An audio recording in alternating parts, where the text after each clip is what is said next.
स्वतंत्रता दिवस की समस्त देशवासियों को हार्दिक शुभकामनाएं। बधाई करता सरपंच लखविंदर कौर, सचिन, रानी अहिरवार, पुरुषोत्तम धागर सेक्रेटरी एवं समस्त पंचायतवासी, ग्राम पंचायत भादून, जिला एवं जनपद अशोकनगर। बाबूजी चाहे जो भी हो जाए आप मेरे साथ ही रहोगे। नहीं बाबूजी, मैं छोटा हूँ ना, तो मैं आपसे ज्यादा प्यार करता हूँ, तो आप मेरे पास ही रहोगे। नहीं आप मेरे साथ रहोगे। बाबूजी आप मेरे साथ ही रहोगे। देवर जी आप छोटे हो ना, आप बाबूजी ख्याल कैसे रखोगे? बाबूजी हमारे साथ ही जाएंगे। भाभी अब मैं इतना भी छोटा नहीं हूँ, बाबूजी का ख्याल रख सकता हूँ मैं। क्या बात है यार, आज के टाइम में ऐसे बच्चे कहाँ पे देखने को मिलते हैं। आजकल के बच्चे तो अपने माँ बाप को वृद्धाश्रम भेज देते हैं, और इन दोनों भाइयों को देखो, पिताजी को रखने के लिए लड़ रहे हैं। ज्यादा ना खुश होने की जरूरत नहीं है, इनमें से कोई भी अपने पिताजी से प्यार नहीं करता। अरे यार ऐसे कैसे हो सकता है, सामने देख पिताजी के लिए कैसे लड़ रहे हैं। ये नज़ारा तो कलयुग में सतयुग जैसा है। गलतफहमी है ये तेरी।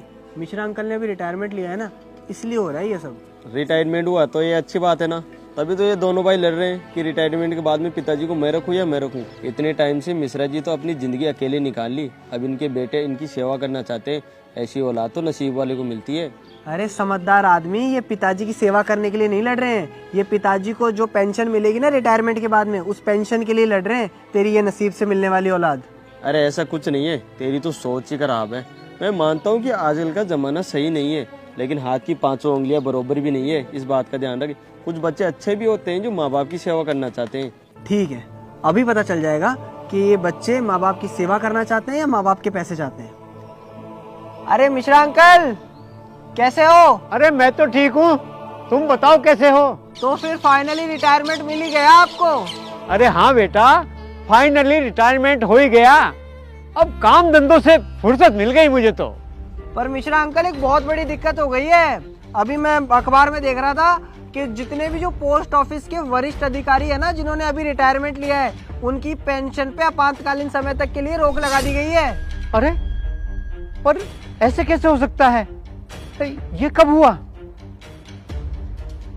अरे पर कोई बात नहीं, अरे मेरे दो होनहार बच्चे हैं, मुझे पेंशन की जरूरत ही कहाँ है। अरे मेरी पेंशन पे रोक लगे या न लगे, मुझे पैसे मिले या न मिले, अरे मेरे होनहार बेटे के होते हुए मुझे कोई परवाह नहीं। अरे आज के जमाने में ऐसी औलाद देखने को नहीं मिलती, और अपने बाप को पलकों पे बैठा के रखते हैं, पलकों पे। वो भैया मैं क्या बोल रहा था कि बाबूजी को आप अपने साथ ले जाओ, और भाभी भी सही बोल रही है कि मैं अपना ध्यान नहीं रख पाता, बाबूजी का क्या ध्यान रखूंगा, तो आप बाबूजी को अपने साथ ही ले जाओ। अरे देवर जी से क्या बोल रहे हो? आप इतने बच्चे नहीं हो, रख सकते हो बाबूजी का ध्यान। हाँ बिल्कुल, वैसे भी तो भी तो बोल रहा था ना कि बाबूजी मेरे साथ रहेंगे, और अब मना कर रहा है। अच्छा बाबूजी तेरे साथ रहेंगे तो तेरी बदमाशियों पर भी ध्यान रखेंगे, और तुझे अकेलापन भी फील नहीं होगा। अरे भैया कैसी बात कर रहे हो आप? मैं सारे दिन तो कॉलेज में रहता हूँ, और कभी कभी तो शाम को आना भी नहीं होता घर, तो इसमें बाबूजी का ध्यान कौन रखेगा? मेरे पास टाइम नहीं है यार। टाइम क्यों नहीं होगा आपके पास? कॉलेज टाइम से जाओ, टाइम पे आओ, घूमना फिरना जरूरी है। अरे भाभी ये क्या बात कर रहे हो आप? मेरी भी लाइफ है, मुझे भी जीना है, मेरे भी दोस्त हैं, एंजॉय करना है, और मेरी को ये उम्र नहीं है जिम्मेदारियां संभालने की। आप हो ना, आप ध्यान रख लेना बाबूजी का। हाँ सही है, इस घर में नौकरानी बन के आई हूँ ना मैं, तो सारे दिन घर का काम करो, फिर ऊपर से बाबूजी का ध्यान रखो। तुम्हें क्या है, तुम्हें तो सारा दिन घूमना फिरना है, मुझे पूरा घर संभालना होता है, मेरे पास टाइम नहीं होता। आप ले जाओ बाबूजी को। देख लिया सेवा करने वाले बच्चों को, इतने से में पलट गए। अभी तो तू देख के कह रहा था कि कितने अच्छे बच्चे हैं, कलयुग में सतयुग के नज़ारे हैं। देख लिए तेरे सतयुग के नज़ारों को।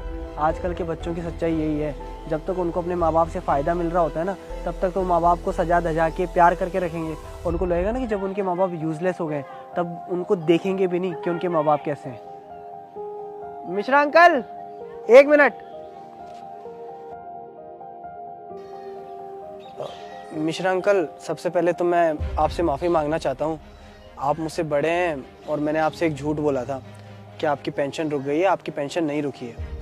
मैं ये देखना चाहता था, देखना क्या चाहता था, मेरा एक दोस्त था, मैं उसको कुछ साबित करना चाहता था कि आजकल के बच्चे किस तरह से बदल जाते हैं, किस तरह से अपने स्वार्थ के लिए चेंज हो जाते हैं। तो इसलिए मैंने आपसे आपकी पेंशन का झूठ बोला।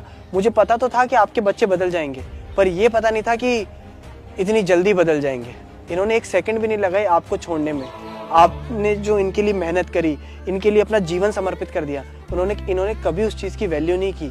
तुरंत आपको छोड़ने के लिए तैयार हो गए, जो बच्चे आपके लिए लड़ रहे थे। अगर आप बुरा मत मानना, अगर आपको ऐसा लगता है ना कि आपके बच्चे आपसे प्यार करते हैं या इनको आपकी कदर है, तो ऐसा बिल्कुल भी नहीं है। ये आपके पास सिर्फ स्वार्थ के लिए थे, आपके पास आपके पैसों के लिए थे। मैं मानता हूँ ये सच्चाई आपको सुन के बहुत बुरा लग रहा होगा, आप मान नहीं पा रहे होंगे, पर यही सच्चाई है। लेकिन अभी भी देर नहीं हुई है, आपने अपनी पूरी ज़िंदगी निकाल दी इन बच्चों के पीछे, पर अभी भी आपको आपकी पेंशन मिलेगी और आपकी ज़िंदगी जितनी भी बाकी है आप खुद सोच सकते हो कि आपको अपनी ज़िंदगी अब आगे कैसे जीनी है। बाकी छोटे मुंह अगर मैंने कोई बड़ी बात कह दी हो तो मुझे माफ़ कर देना। अब ओए, तू कौन आता है हमारे बीच में बोलने वाला? ये हमारा पर्सनल मैटर है, तू निकल यहाँ से। भाई साहब मैं तो कोई नहीं हूँ आपके बीच में बोलने वाला, आपको जैसा ठीक लगे आप वो करो, पर बाबूजी आप ज़रूर सोचना जो मैंने आपसे कहा है। चलता हूँ। निकल। अरे बाबूजी ऐसा कुछ नहीं है, आप तो समझते हो ना।